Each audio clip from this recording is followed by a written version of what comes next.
Very good morning to all of you. We'll just be starting in a couple of minutes.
Start in 1 minute.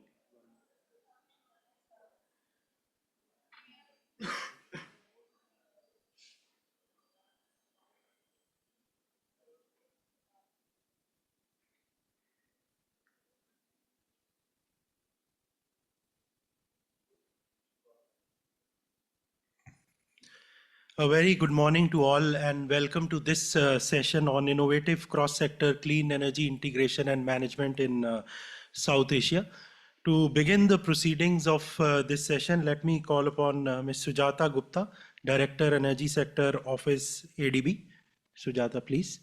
Let me also call upon Mr. Mohammad Rafiqul Islam, Chief Executive Officer, PPP Authority, Government of Bangladesh. Sir, please.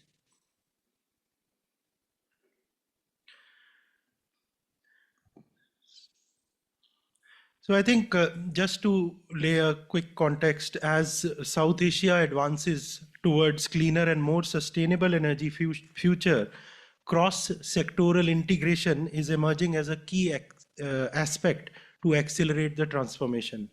Now, traditional energy planning has often been fragmented with power, transport, agriculture, industry, urban, all being planned separately and being developed in isolation. A more integrated approach to both energy supply and demand can drive not only greater renewable energy adoption, but also minimize reliance on energy storage and enhance the overall system efficiency, resiliency, and sustainability. We will deep dive into all of these aspects as we move on. To begin this session, let me invite Sujata now for the opening remarks, please.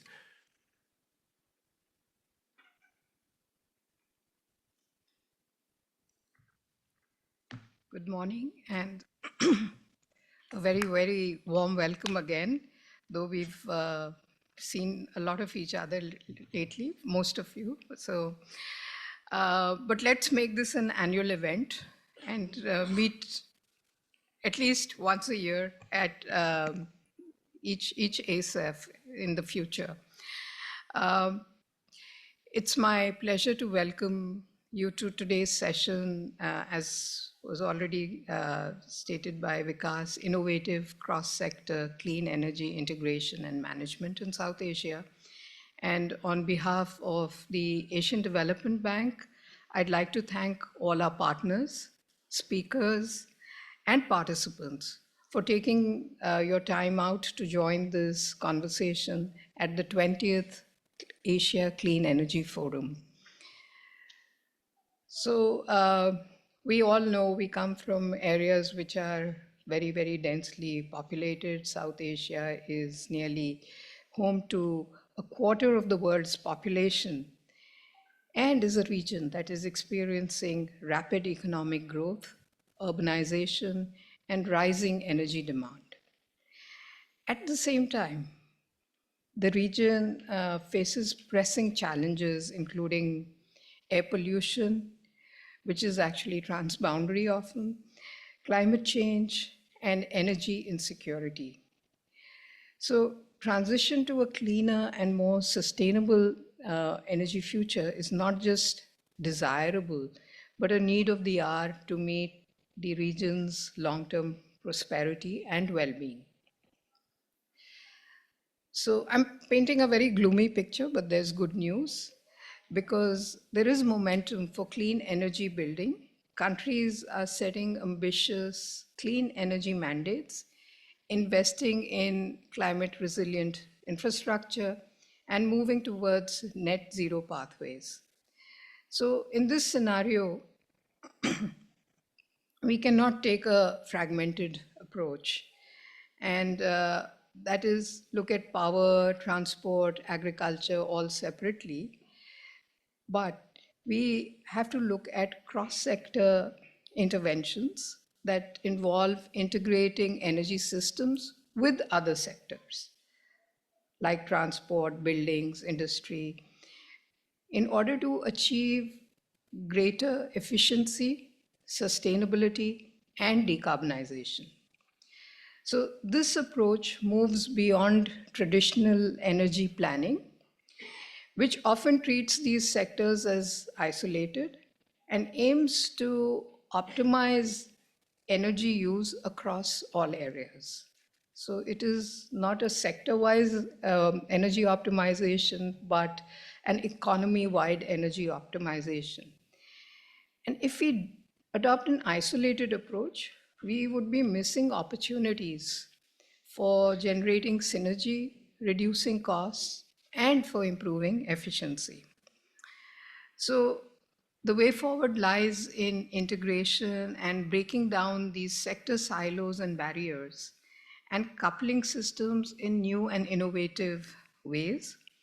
And this allows us to maximize synergies in a number of ways. So for example, we can look at electrifying transport. That not only enables greater penetration and integration of renewable energy, but also gives us a much cleaner environment. Then we can look at solar power in agriculture. It could be for cold chains, it could be for energy for irrigation. This provides energy at the much wanted time during the day if you use solar, and also reduces losses, the transmission and distribution losses which often occur in terms of taking energy to the last mile for low load applications.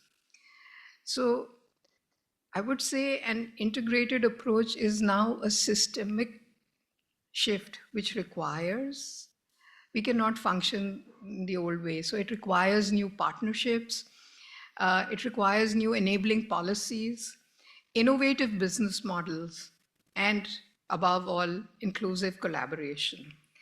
So today's session will explore how integrated planning and technology can unlock wide-ranging benefits from reducing emissions to improving health, livelihoods, and economic resilience. So if you notice in this, the word energy does not figure, but we are achieving these social goods. So we'll hear from experts leading these innovative projects supported by ADB and other partners. And I really hope that the insights shared today inspire us all to accelerate the adoption of clean, resilient, and inclusive solutions, and I emphasize across various sectors. We deeply appreciate your presence here and look forward to your valuable contributions and to the discussions, and would like to once again thank you all for joining us. And now we will hear the keynote speech. Thank you very much.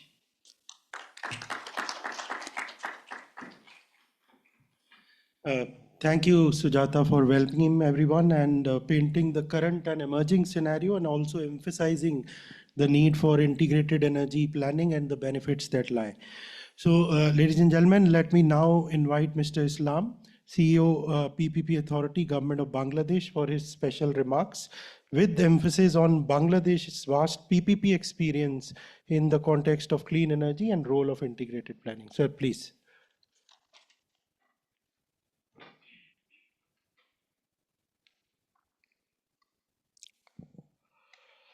Honorable Director, South Asia team, Asian Development Bank.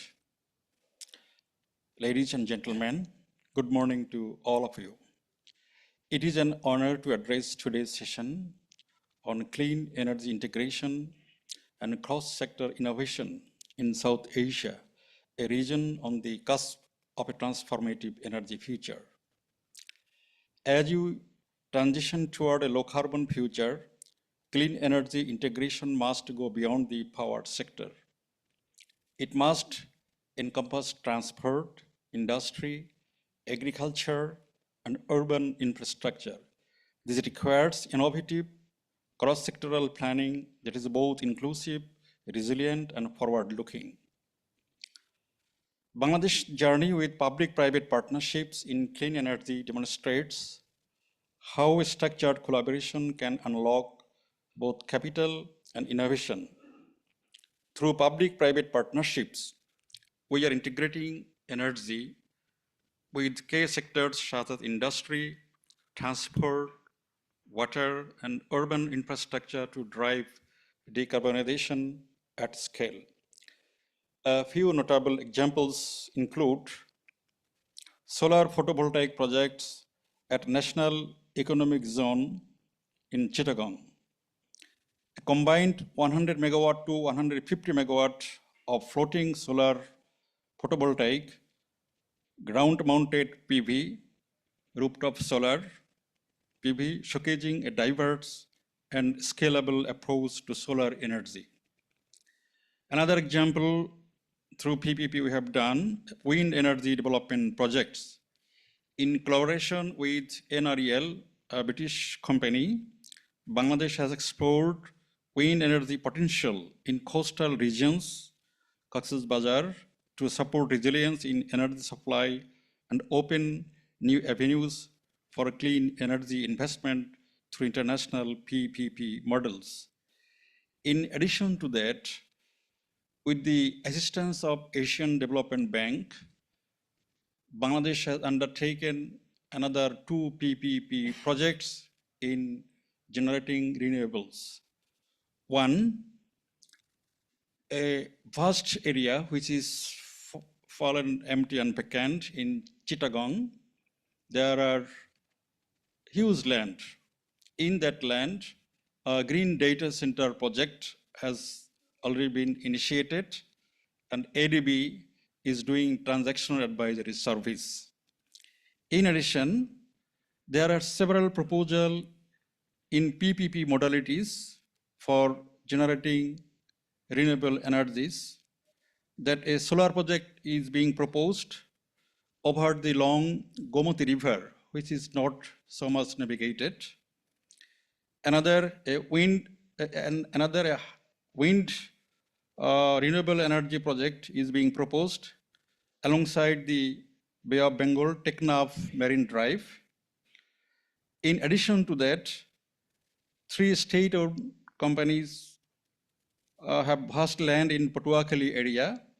Thousands of acres of land are there, and private companies have proposed to have PPP renewable energy generation project.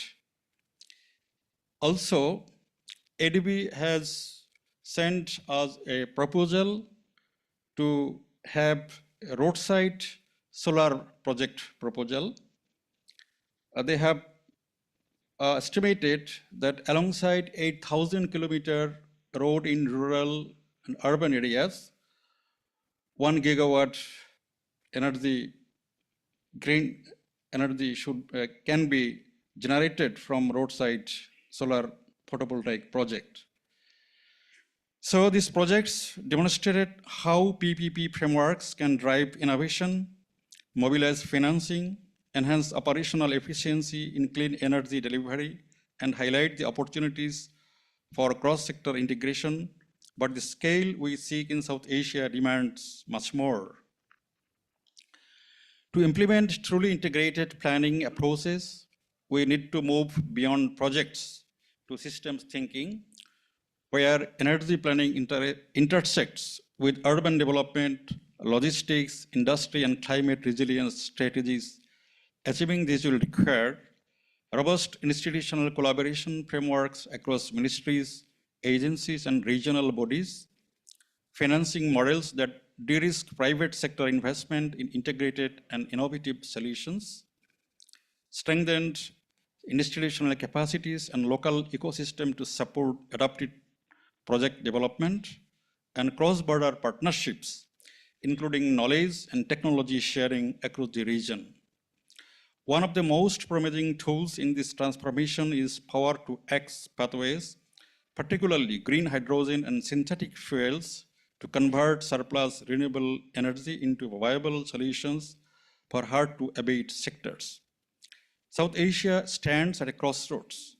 By embracing cross-sector integration and regional cooperation, we can transform our energy systems and build a sustainable future.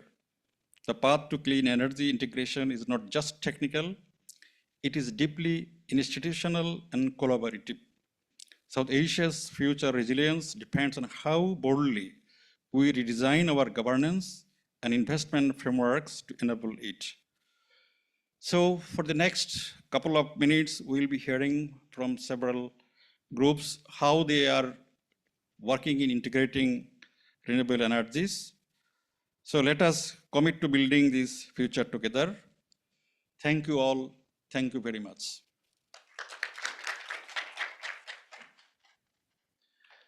Thank you, Mr. Islam. I think the aspects you mentioned on PPP inherently integrates multiple considerations: energy, land use, infrastructure development, industrial development, as well as reducing the fossil fuel dependence. So thank you for laying the context and pushing us towards moving towards systems thinking.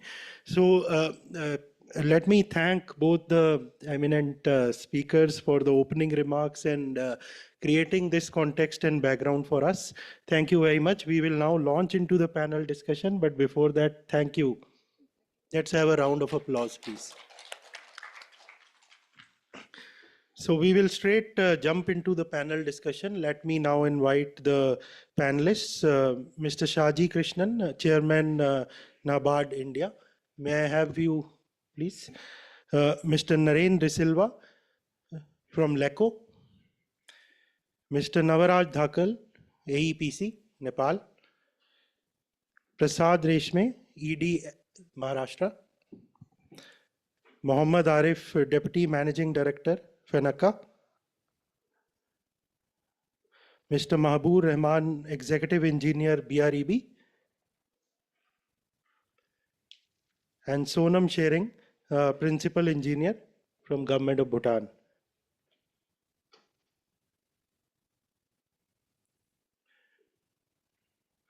So thank you. Welcome to all the panelists and thank you for joining, please. So I'll quickly begin with a short context setting presentation. Can we have the presentation, please? So I think when you see the context of the session, what is important to mention here is that we are seeing increasingly sector coupling and power to X at play. Increasingly, mobility, agriculture, industry, urban planning are getting integrated. And on the other side, we are seeing power being fed through renewable energy to produce alternate fuels. So as more and more electrification is happening into mobility, into manufacturing, into fuel production, especially through renewables, these innovations are changing the paradigm of the entire energy sector. Quick example, power to transport. There is direct and indirect electrification of transport. I'm not reading the left part as we have paucity of time, but quick example of one of the ADB project where EV chargers were launched across Nepal. The initial step taken, 62 chargers, and now we have a large scale rollout where private sector has come in. There is announcements that 750 charging stations will be set up across the country. And we are already seeing a lot of it under construction. So what it does as a project is provides new revenue streams to NEA, clean air to Nepal, and clean and affordable mobility to citizens. So a lot of underlying benefits emerge. Second quick example, power to industry, which empowers industry for more efficient usage, even sustainable fuel for deep decarbonization. Again, quick examples more now from the private sector. We are seeing use of alternate fuels. The first one focuses on circularity and recycling, which we spoke about yesterday as well, was highlighted in inaugural also.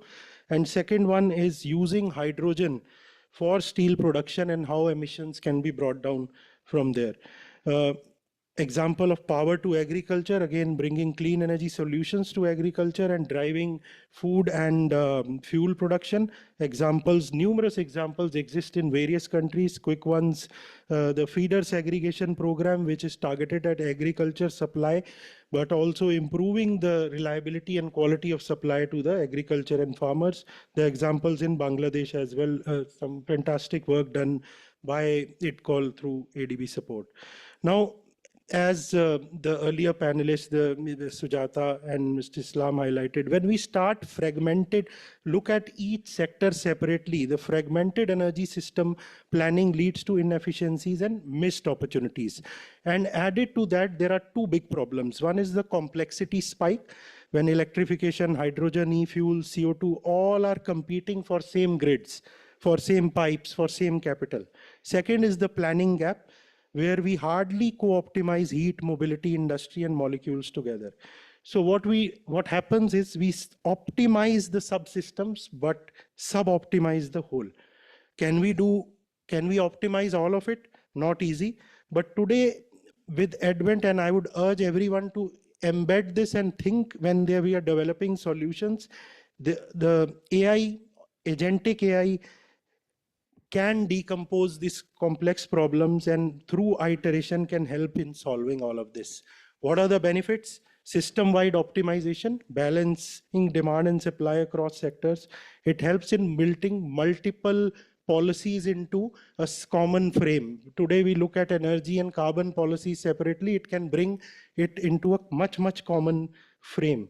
And how to use best the data that we have for decision making. So I leave everyone with a framework where we look at more integrated, adaptive, and intelligence augmented model.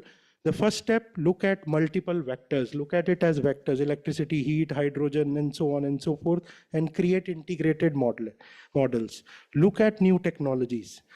Dynamic simulations are possible, digital twins are possible. You can simulate real-time scenarios. Third, use AI to your benefit, and it's not, we often say modeling team has done this, these are the outputs. AI helps us to interact semantically through speech, through the image recognition and all, and get outputs that everyone understands. Third is moving to more adaptive cycling. Instead of 5, 10, 20-year forecast, more rolling forecasts quarterly, semi-annually, because long term, again, a lot of changes are happening. Look at cross-sectoral value streams. Specific life cycle cost was again spoken yesterday also. And then last, inter-agency coordination is most important. In summary, the new approach brings several benefits of bringing cross-sectoral alignment, as well as using AI to benefit everyone. Several eminent institutes globally have realized that sector coupling, power to X, when looked together using these tools, can bring us immense benefits. So I leave by just mentioning that electricity alone will not decarbonize the world. It needs smarter connections, and integrated planning turns these trends into a shared solution that benefits everyone. So with this, we will jump into the panel discussion. But before that, let me invite Mr. Prasad Reshme to talk about MSc DCL, where how integrated planning on a large scale for a renewable energy project can bring immense benefits. Please.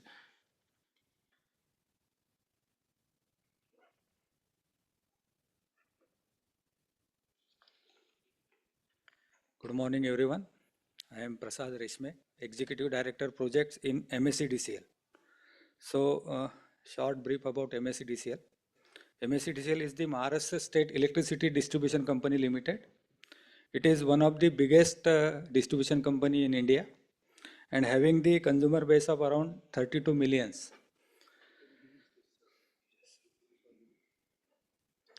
So, the contribution to the agriculture sector from electricity distribution is a lot more in Maharashtra. Basically, Maharashtra is a home to around 1 crore farmers, and MSCDCL supplies power to the 45 lakhs consumers all across the Maharashtra. And the contribution of agriculture sector is around 12% of GSDP.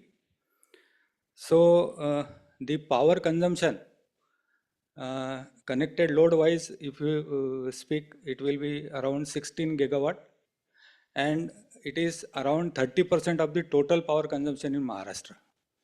So, considering this very big consumption of the agriculture sector, presently it is being supplied from the energy basket from various sources. The power is aligned. It is from the thermal, hydro, renewables, and even from the power exchanges, the power is procured. So, Maharashtra government has taken the decision to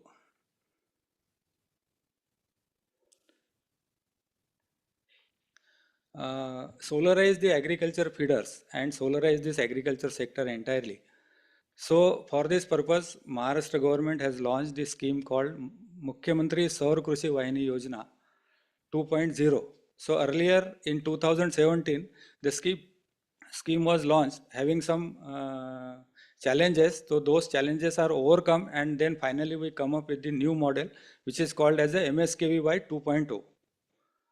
So, short brief about MSKVY 2.0.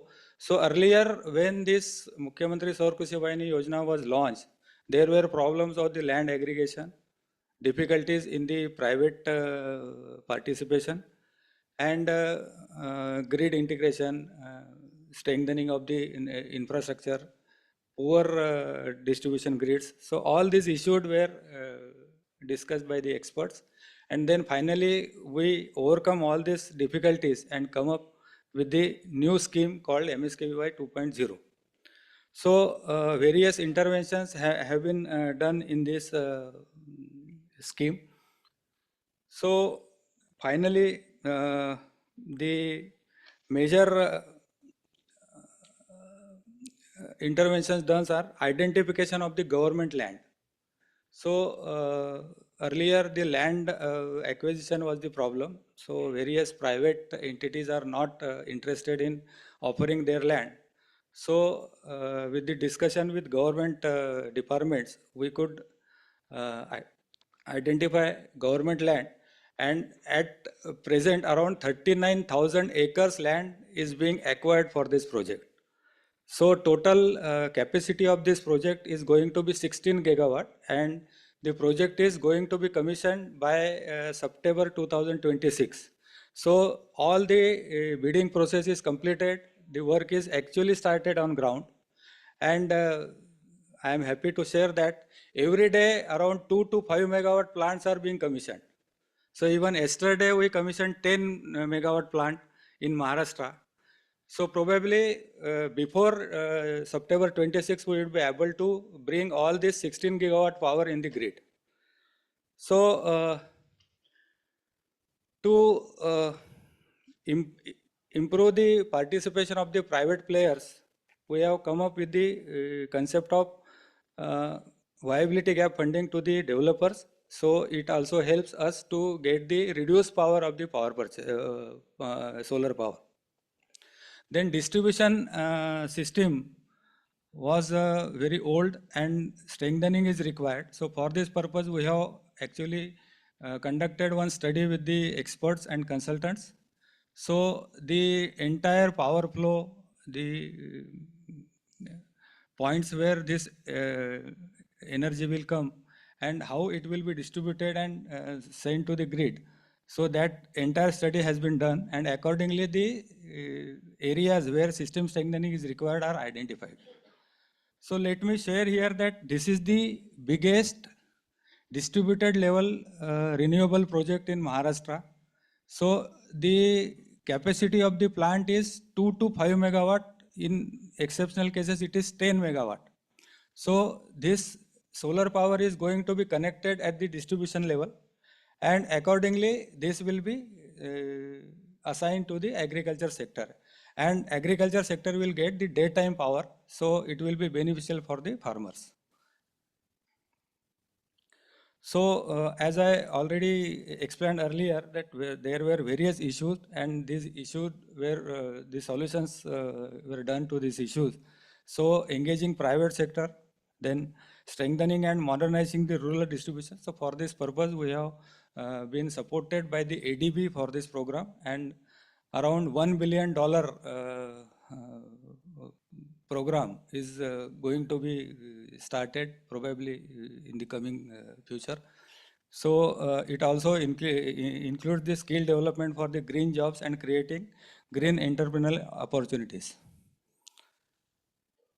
So the program output, there are major two output. So inclusive RE development through private sector and green energy ready rural grids enhanced, as I earlier said. The strengthening of distribution grid is the major challenge, and that we have totally planned, and we are executing in the coming future. The second output is the RE integration and green transition through digitalized operation and gender inclusive livelihood achievements. So VGF payment I already told you. Installation of new and augmentation existing around 288 substations we are going to construct and augment. Then around 7,000 distribution transformer will be upgraded and strengthened. Then awareness and skilling program for the rural livelihoods. So around 1,000 awareness creations will be done. Then potential internship opportunities with MSCDCL is there. The digitalization we brought in is the providing data monitoring system to the substation, and entire data will be available at the MSCDCL headquarters in the central command center. So this SCADA system to around 2,500 substation is already work started, and around 500 substations are already commissioned. Then green skilling program for around 1,000 for around 5,000 participants, out of which necessarily there should be 1,000 women participation, and support for rural communities to green energy. So there is a little program value addition to this program. So MSCDCL has considered potential replications towards creation of around 25,000 green jobs in Maharashtra, direct or indirect. So the skilling program also planned for around 5,000 participants. Then facilitation support for around 150 beneficiaries to link with government program to pursue green energy livelihood programs. And then support for 100 beneficiaries, at least 15 women, through rural green entrepreneurs financial facility to pursue green energy options. So the power under MSKY2 project will be available at low cost. This will reduce the overall tariffs of the MSCDCL and will improve the reliability of power supply, and will cherish the agriculture sector in Maharashtra. Thank you very much.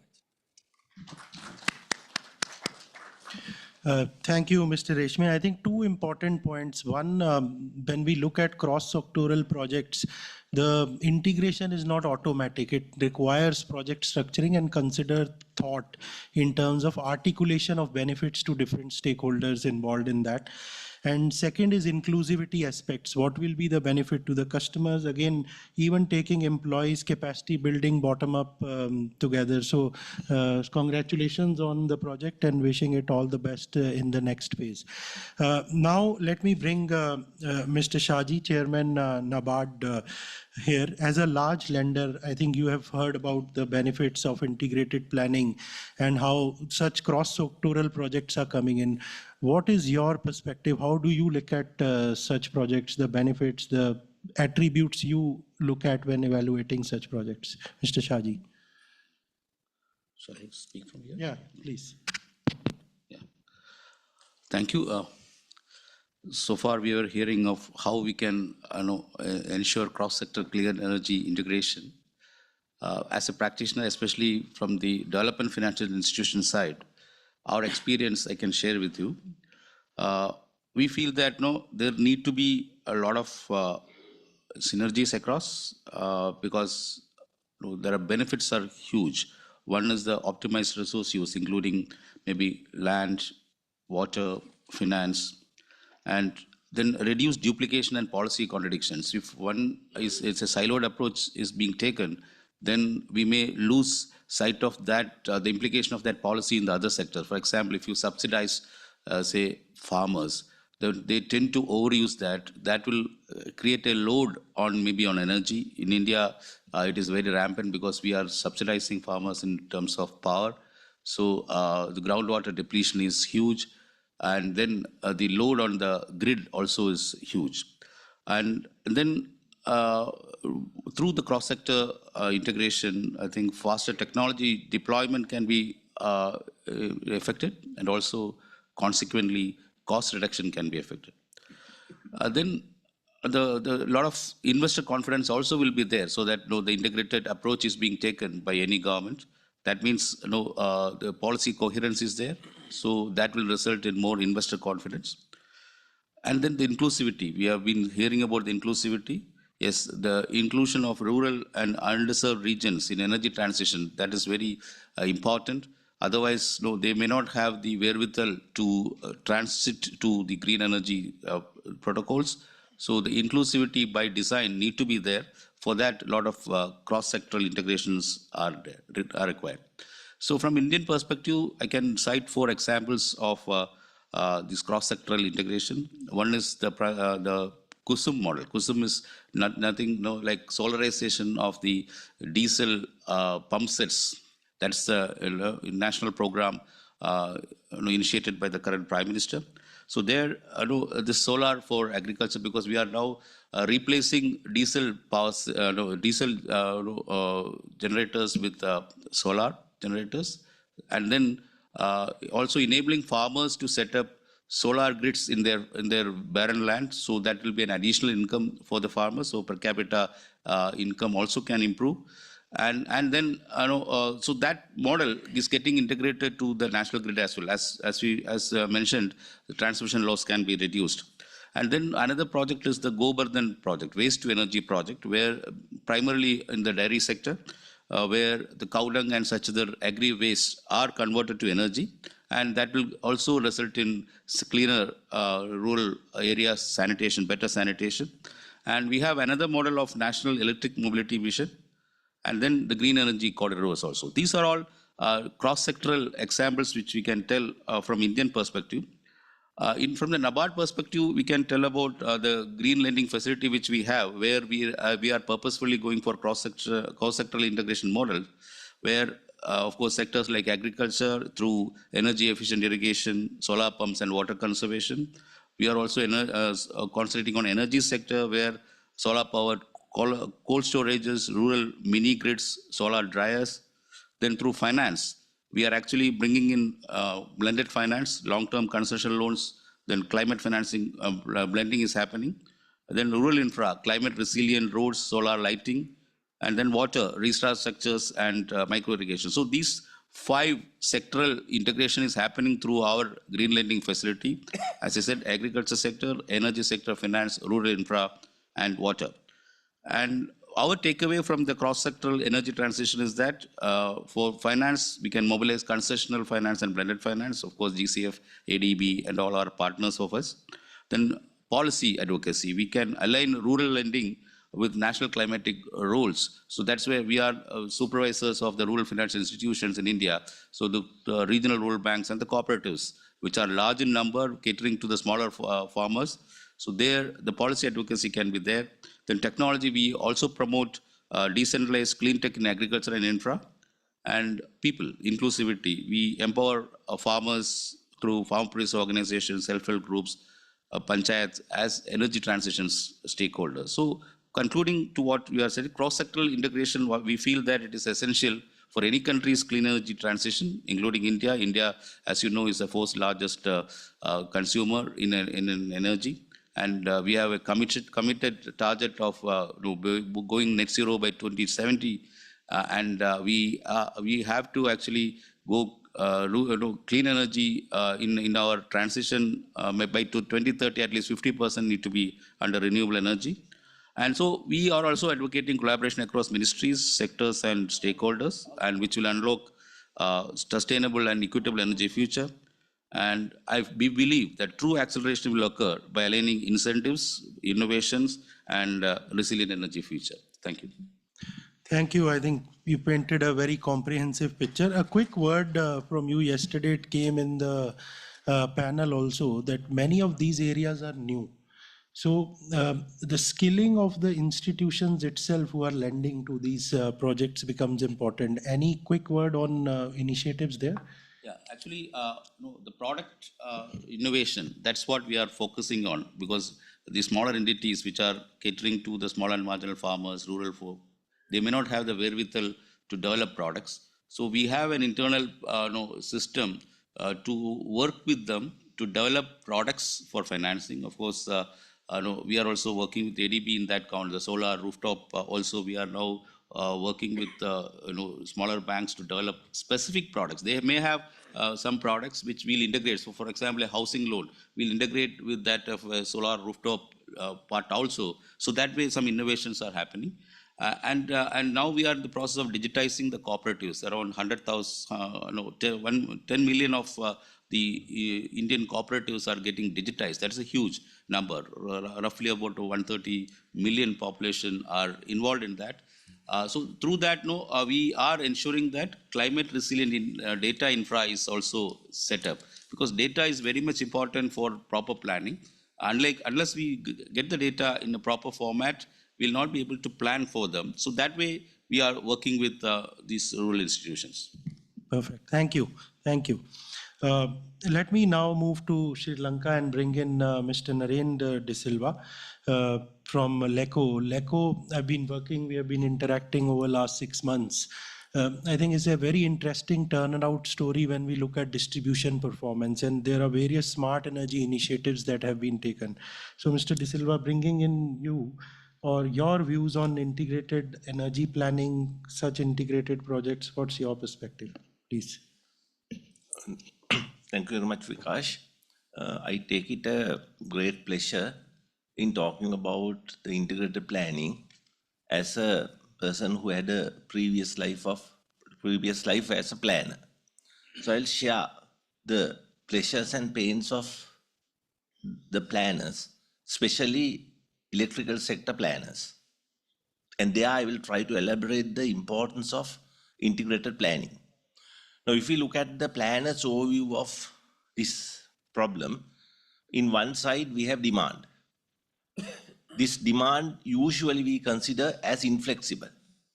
People need particular type of energy at a particular moment. It could be mechanical energy, motive power, or lighting energy, or heating energy, whichever one side we have an inflexible wall that we cannot tamper with. We got to supply this energy. On the other side, other end of it, we have our primary energy supply. We have fuel, we have LNG, we have coal, we have renewables, we have hydro, various sources of energy. Now, there will be costs. Cost of conversions, cost of losses. There will be environmental cost, social cost, aggregated of everything we call economic cost. Now the planner's primary task is to minimize this cost in catering this demand, the social demand. So planner tries to find the ratios of mixing this soup, these various ingredients to mix into cater the demand. This is the planner's job. Task is to minimize the economic cost. Now, there are two complications which adds into this picture. One thing is this energy, one type can be converted to the other. The engineering has tackled over the last 200 years, inventing mechanisms in converting one form of energy to another form. So having that flexibility, the first problem comes in setting up these ratios. The second and the most crucial problem comes when electricity comes into the picture. All of us should understand the fact that electricity is not a consumable energy form. Nobody in this room or nobody in the society consume electricity. That's why utilities don't call our customers consumers. They are customers. What they do is they do not only use electricity, they buy electricity from us, they buy an oven from another shop. They use this oven to convert electricity to heat. What they want is heat. What they want is light. What they want is motive power. They use another infrastructure onto them to convert electricity to whatever the form of energy they want. Equally, what we do, we use primary energy to convert to electricity. So electricity becomes the intermediary carrier of energy from one point to another. So it's a delivery mechanism rather than form of energy. Now, once when that particular intermediate form of energy also comes into the picture, then it comes the issue that what kind of primary energy being converted to electricity and being converted to the consumable energy. So there's an intermediate complexity also. So there are constraints related to electrical network. There are constraints related to primary energy supply.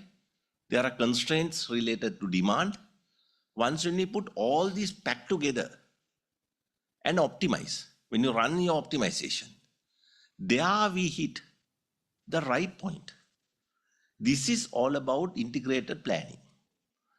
If we do not put all the constraints into the picture, if we do not put all the primary energy sources, if we don't put all the demand into a single picture, but as Vikash very correctly said, do a fragmented planning, what you hit is certainly not the optimum. It is sub-optimization, and all of us know from our basic mathematics, every sub-optimization has a higher cost than the optimized solution, because optimized solution is the lowest cost. Now, having this problem in hand, our task, our job is to put this all equations together. But there is a major problem as it comes today. We were doing this fragmented planning for the last 20, 30 years. And by the very fact that we were doing fragmented planning, our system is now fragmented. So imagine a city. If that we do fragmented city planning, it becomes 4 cities. So as it comes today, it's 4 cities. Now start doing or defragmenting this takes time. So integrated planning got to be done in a rolling method over time, ironing out the differences rather than creating a shock by immediately trying to do integrated planning. So this is the task. All of us should get together in combining this planning process together over a period.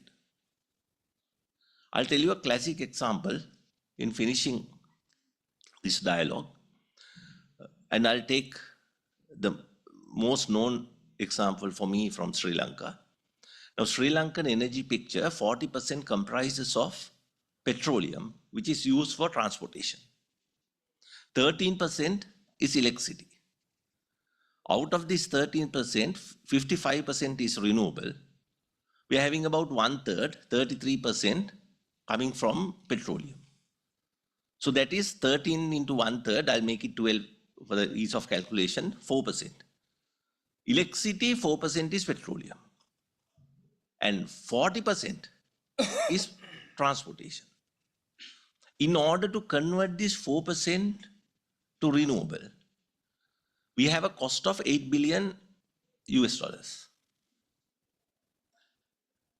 What we achieve, 4%.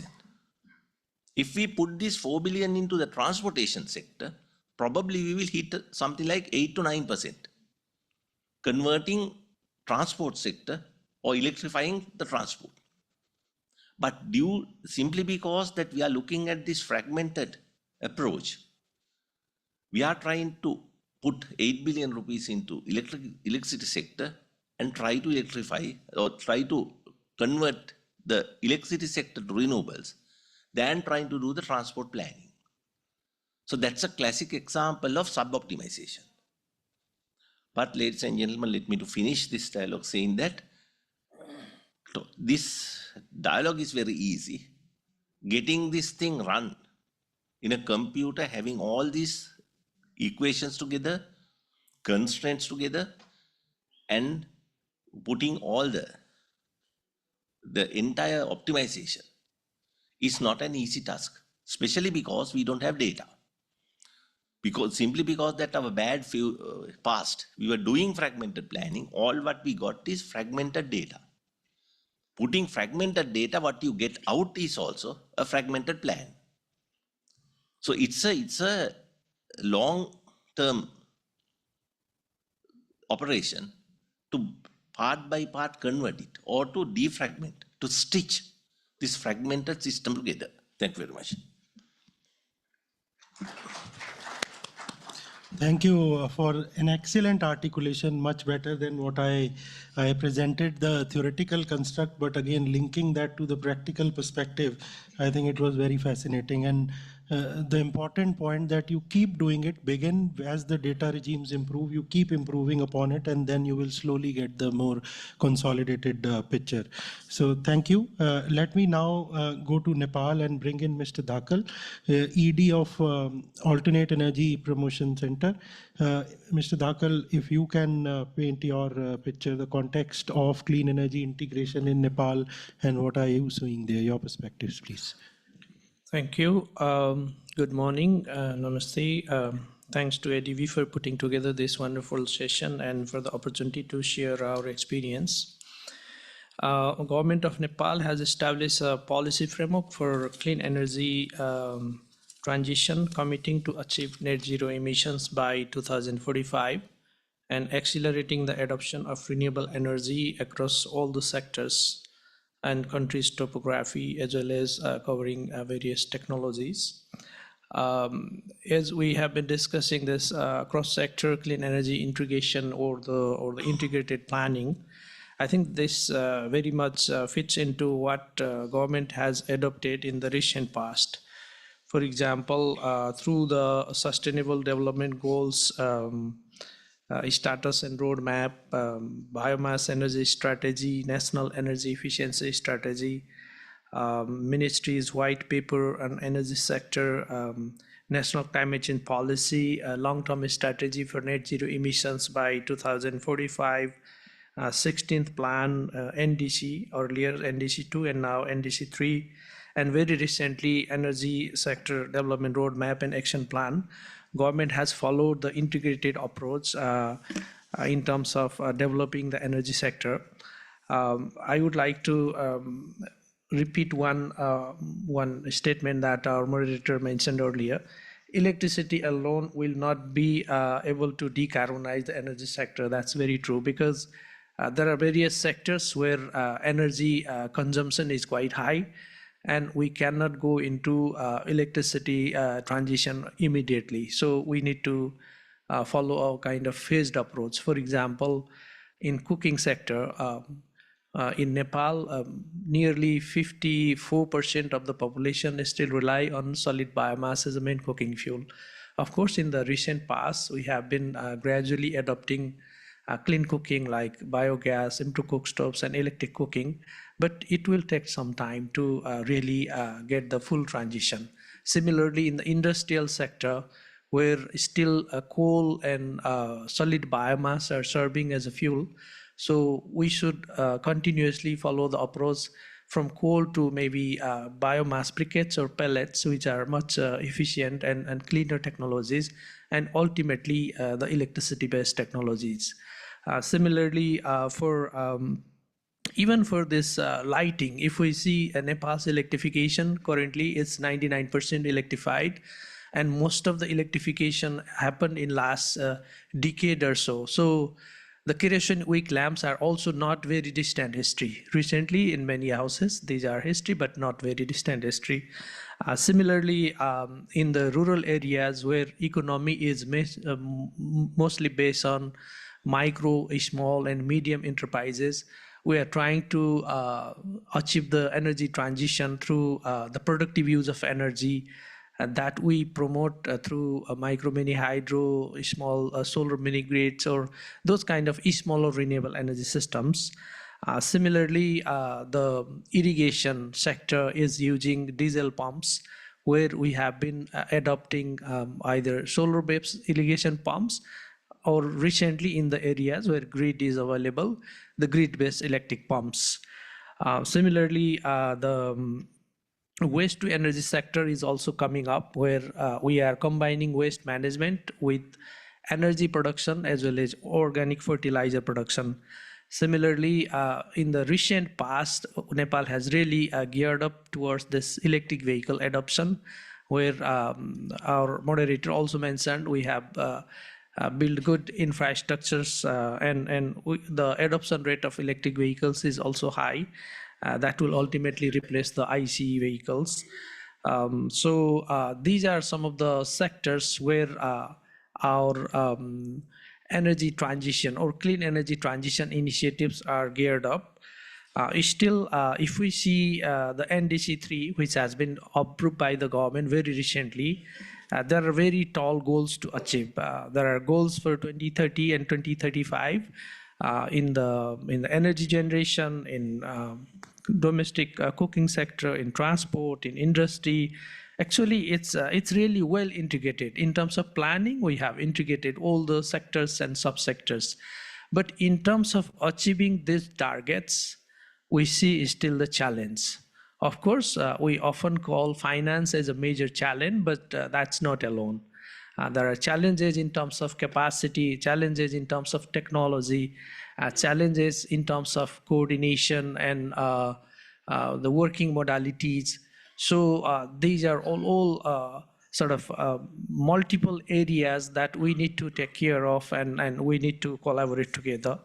So the adequate coordination, the implementation through a collaborative approach, and introducing the new business models, for example, blended financing or viability gap funding. These are some of the things which we have been really prioritizing very recently. Alternative Energy Promotion Center, which I represent currently, is government's focal agency on renewable energy and energy efficiency. And very recently, we have introduced one innovative funding mechanism called Sustainable Energy Challenge Fund, through which we are supporting the private sector driven projects by providing viability gap funding. In the last 3 years of implementation, it has shown very good results, and the private sector is very much coming up.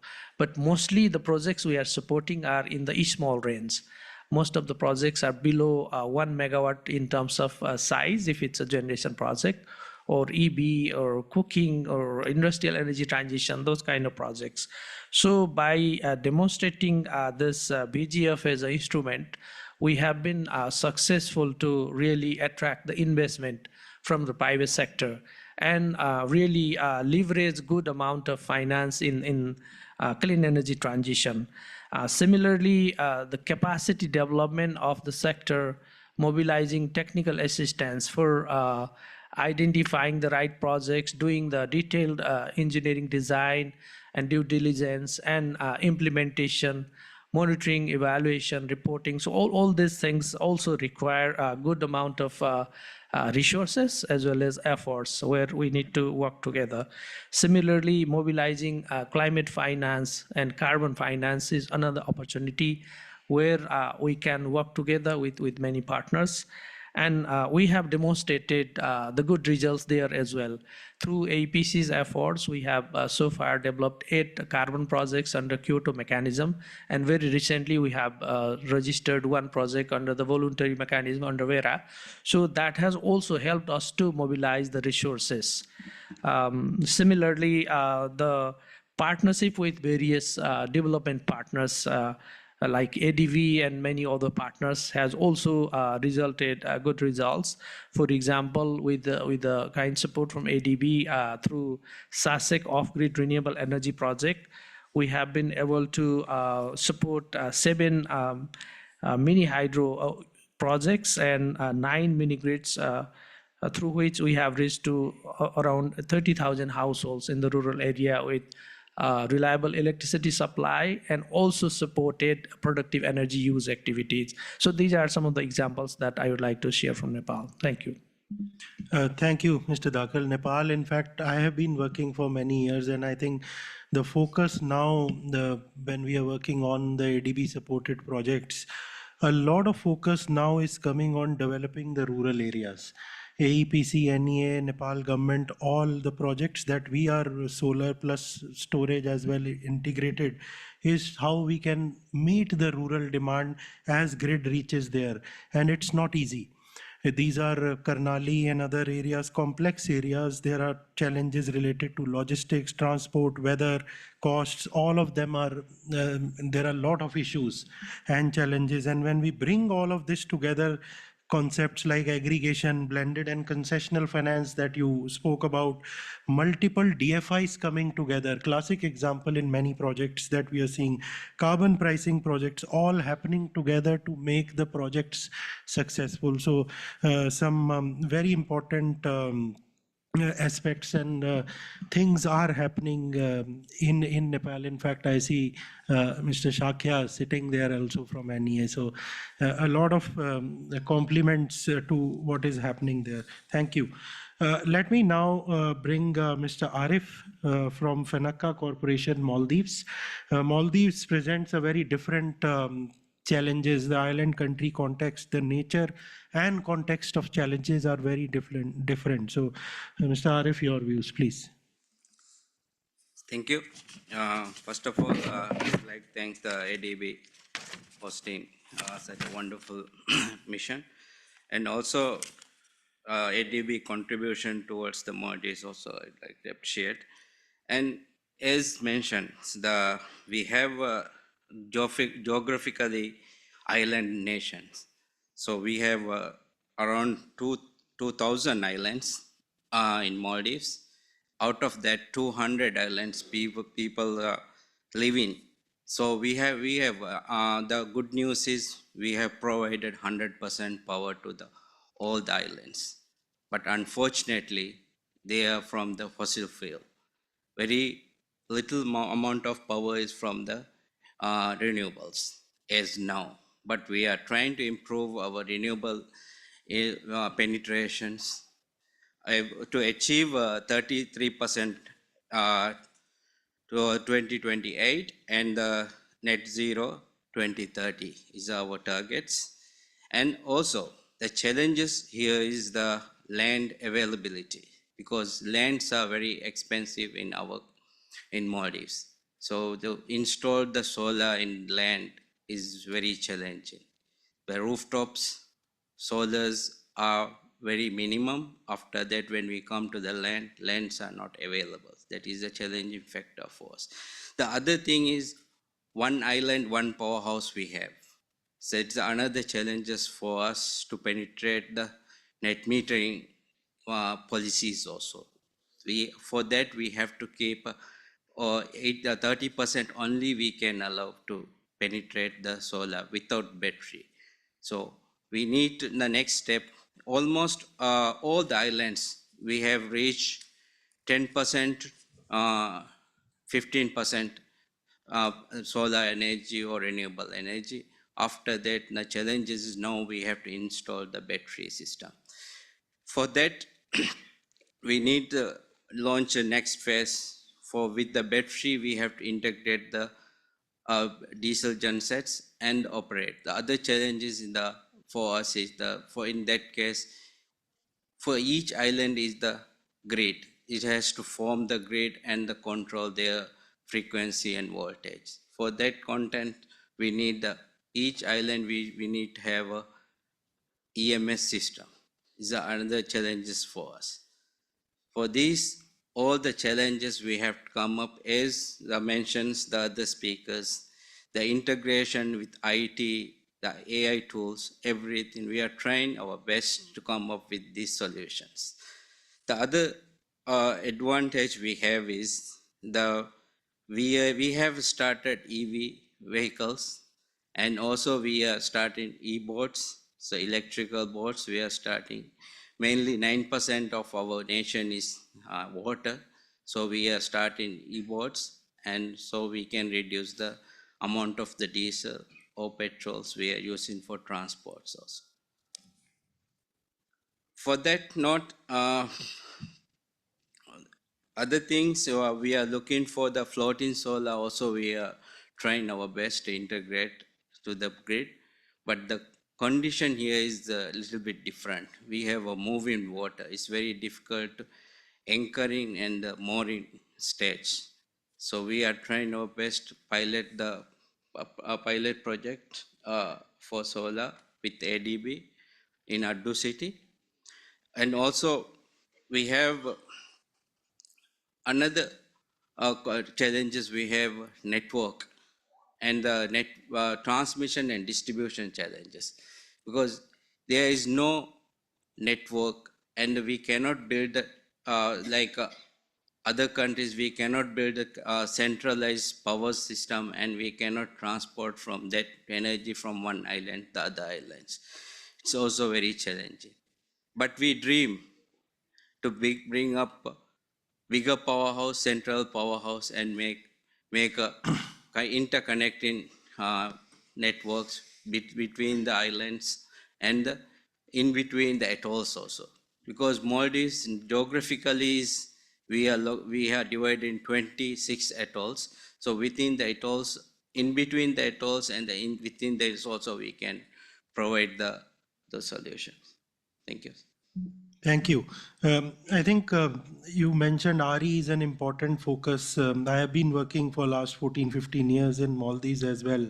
So completely involved in when first SREP program was conceptualized, and poised program of ADB and Aspire program of the World Bank working in conjunction. One working on the Malay and adjoining islands, and second working on more outer islands to build infra. And what you rightly pointed out, I think the variability we see within these two also, sometimes within an island country context. Now, if you see Malé, Hulu Malé, they are getting integrated. It's a still large grid, about 100 megawatt together, combined together. But when we come to Fenaka, a lot of islands, as you said, require on-island solutions because they are not integrated, and integration cost is very high. So battery, energy management, even street light is happening now. Street light, EVs, e-boats, all need to be looked in integrated fashion when we are looking at it. So thank you for bringing that picture. We'll now move to Bangladesh and bringing in Mr. Rahman on talking about government initiatives, approaches for clean energy transition and cross-sector integration. Mr. Rahman. Thank you. Good day, everyone. Thank you for being part of this panel discussion on clean energy as solar energy implementation in Bangladesh. We are implementing a project that is funded by Asian Development Bank, Government of Bangladesh, and some own fund. And we are implementing to install 2,000 nodes of solar pumping in our land to cultivate for the farmers to use the clean energy. I have a video to show everyone.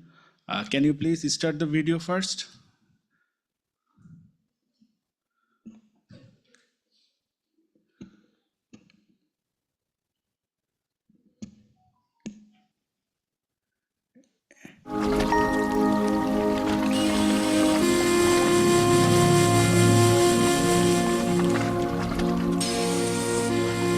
Bangladesh কৃষিপ্রধান একটি দেশ।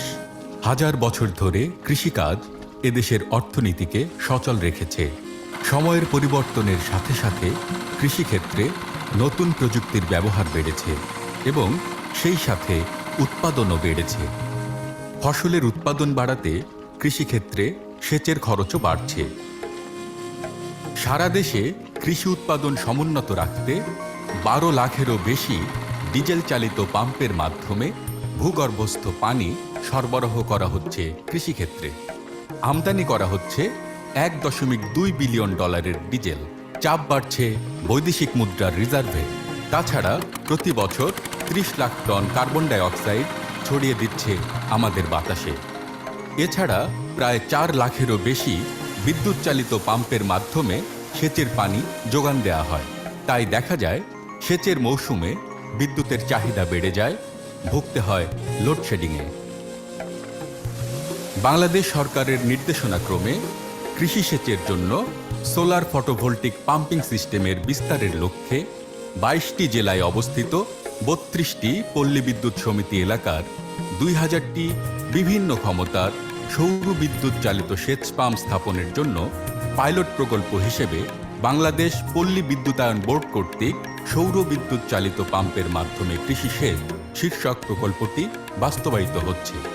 পর্যায়ক্রমে দেশের সমস্ত diesel পাম্পকে solar পাম্পে রূপান্তরিত করা হবে। স্বল্প মূল্যের পাম্পে হাসি ফুটেছে কৃষকের মুখে, যেন এক অমূল্য ধন হাতে পেয়েছেন তারা। মোটর থেকে পানি সিস্টেম আমাকে পার বিঘায় 2500 টাকা নিত। এই সোলার পাম্প হওয়ার পর থেকে এখন পার বিঘায় 1500 টাকা দেওয়া হয়।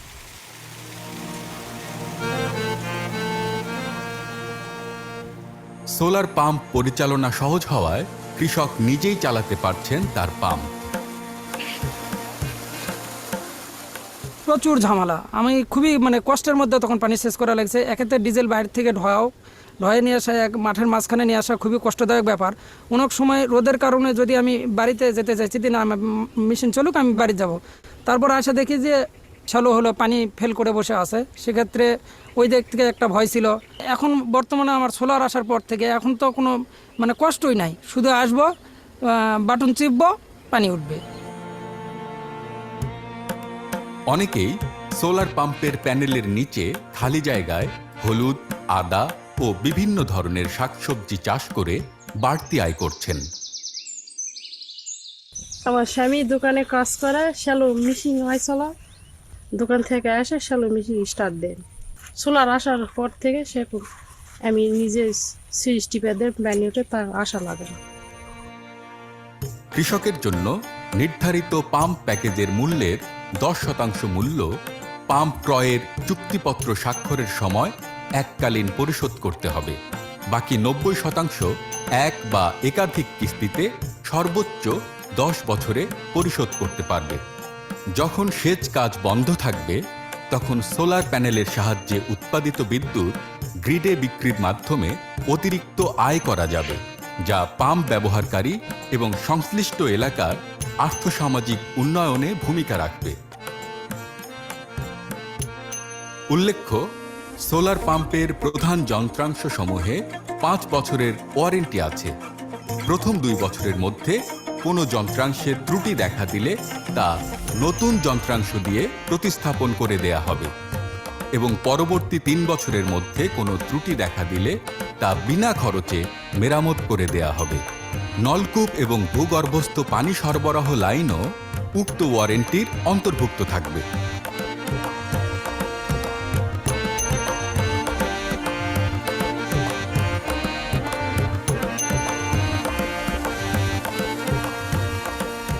একটি ছোট পদক্ষেপ বদলে দিতে পারে ভবিষ্যৎ। আগামী প্রজন্মকে একটি দূষণমুক্ত, নির্মল প্রকৃতি উপহার দিতে সৌর বিদ্যুৎ চালিত সেচ পাম্প তেমনই একটি পদক্ষেপ হয়ে উঠবে একদিন। বাস্তবায়নে বাংলাদেশ পল্লী বিদ্যুতায়ন board. Thank you everyone. I think all of you here have seen this real clean energy. Is a great example of this ACF forum. we are implementing in our country. Near about 0.5 million are irrigation consumers. And we know it is least but not the last. That is, we are only implementing 2,000 solar irrigation pump in our field area. We already installed 610 nodes of irrigation pump, and we are getting the exact real benefit of clean energy.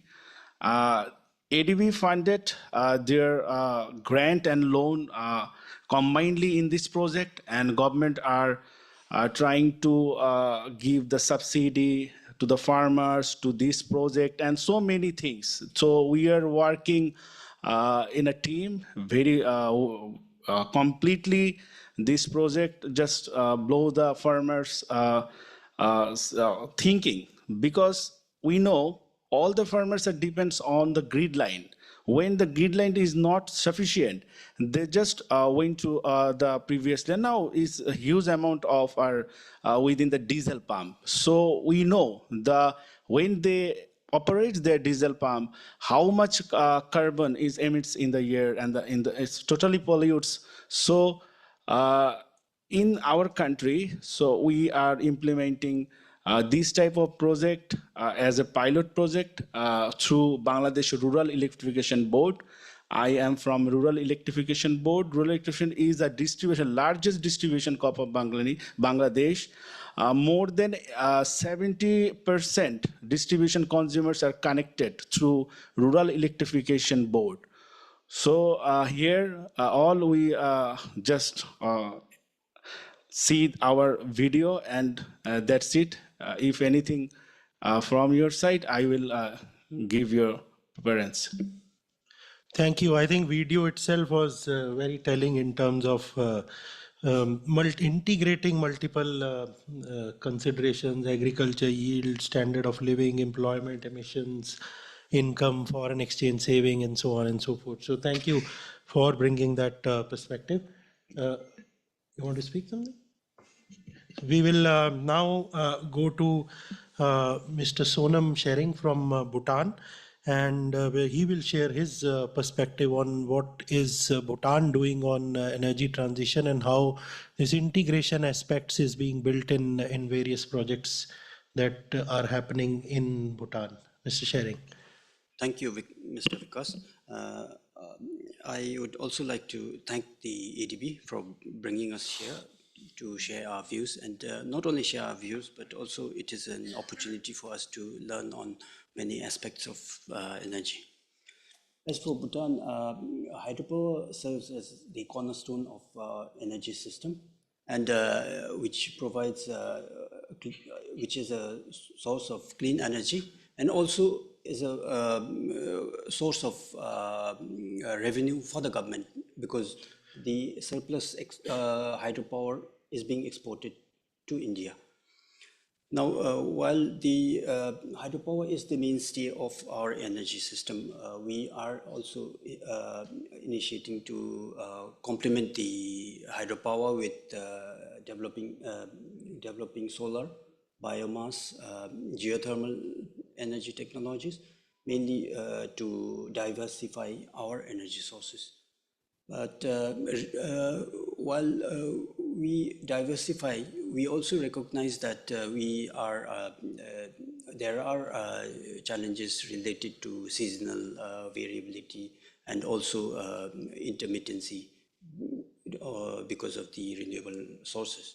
So therefore, we are also now actively pursuing to study the development of pump storage hydropower plants and also reservoir-based power plants. Currently, we have an hydropower installed capacity of around 2,500 megawatt, and about 4 megawatts of solar and 600 kilowatts of wind power. But with this, we are able to get only about 450 megawatt of firm power, while our peak demand in the lean season goes as high as 950 megawatt, wherein we are made to import power during the lean season. So because of this, now we have there is an urgent need to accelerate our hydropower or energy capacity expansion. And we have recently now developed a roadmap wherein we plan to have 20,000 megawatt of hydropower capacity and 5,000 megawatt of hydropower capacity, solar capacity installed by 2040, which lets us have a firm capacity of over 4,500, which then makes us self-reliant. But while on the electricity sector, we say that we are totally clean, we also have the hard to abate sectors such as the industry and the transportation.